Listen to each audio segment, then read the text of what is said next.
So, any other famous, notorious gangsters, criminals that you encountered? Well, I mean, the two monsters, Rose and Myra.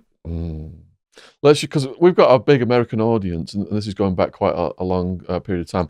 But I remember growing up, Moore's Murders, Ian Brady, Myra Hyndley. Not only did they assault and torture and murder children, they record some of it as well. Yes, yeah. On the moors. I mean, horrific. Yeah. Really horrific. So when someone like you, who has the value system, you don't harm women, don't harm kids.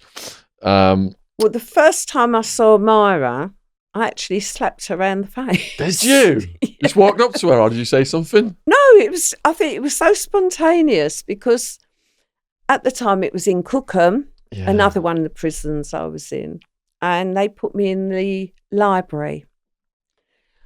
And she was in the laundry next door washing the women's clothes. And there was all this tape across, do not step across, you will be put on report, do not insult her, whatever, all this. She was sort of protected by this line. And I'd only just got there. I hadn't actually seen her yet. And one of the staff come in and went, Linda, before the factory comes out, you can take your washing in and give it in, save you queuing up. So I said, okay, thanks. So I walked in and she was bending over, singing, emptying a washing machine. Singing? And I thought, how dare you sing? And I walked up and just went slap, and she stood up and there was a handprint on her face. And she went like this and went, I could get you shipped back to Holloway for that.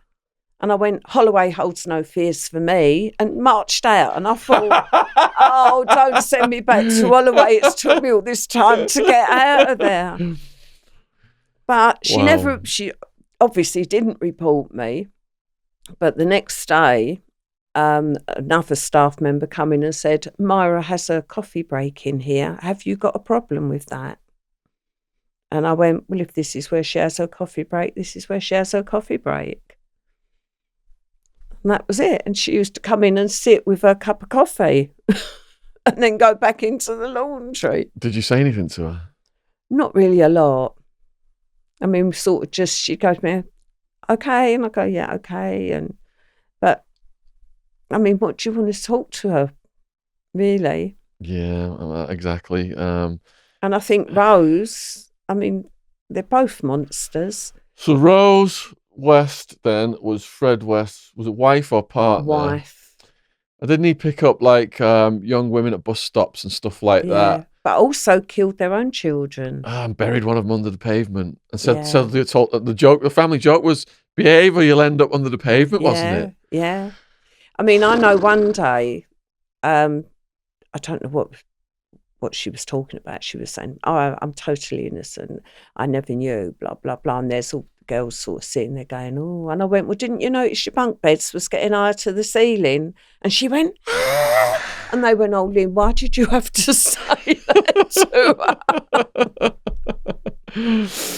Because I read that Fred was prostituting her out to police and giving information to police. Maybe. On drug dealers. Yeah, maybe. So they weren't looking at him. They gave him a pass because got to get the drug dealers. I mean, I don't know. Versus the serial killers. I think one of her children, they proved she must have killed because he was locked up at the time.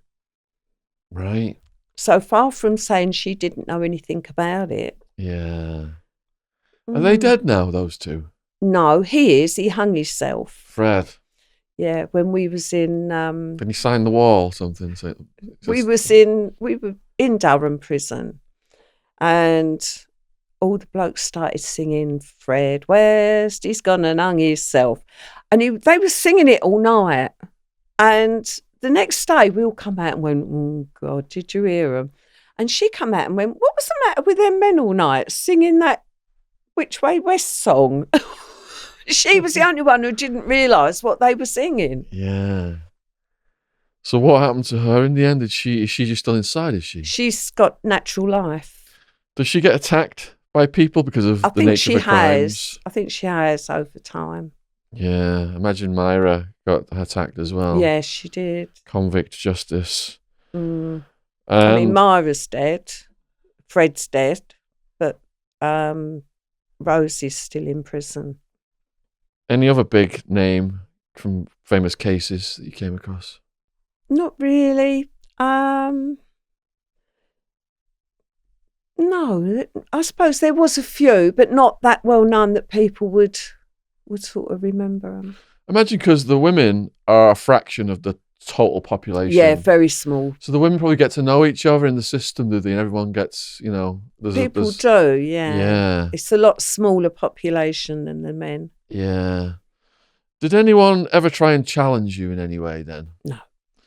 Even the guards? Did any of the guards play games with you, try and, mess around with you, do anything No. weird? No. No. So you had it, your respect carried forward. You had, it sounds like you had quite a good incarceration in terms of your relations with everybody else. I suppose if you can say it's good, I suppose I did. Yeah. What was your lowest moment then? Inside? I think the day my daughter got married. Oh, because you couldn't be there. Yeah.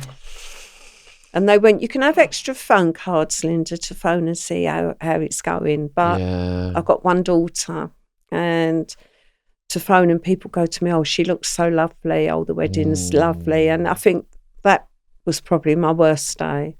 Did you miss any important funerals while you were away? I did miss funerals. Luckily, my parents were still alive when I came home. Yeah. But sort of more distant relatives, the ones that you wouldn't be allowed to go to, sort of cousins, etc. Yeah. How did it feel when your parents came to visit you? Well, my mum used to come regular. My dad, the last time he came, that was in Durham. And when he left the visits room, he collapsed. So he never come again. Yeah. Did your parents try and, say you a changed woman and things like that during the first sentence? Well, I think my mum and dad, especially my dad would never see any wrong in me. Okay. And my dad said, it wasn't her, it was the men. My dad always, I was totally innocent in my dad's eyes. But on my second sentence, I said, Dad, I am innocent. And he said, oh, I just pray I see you come home. And he did.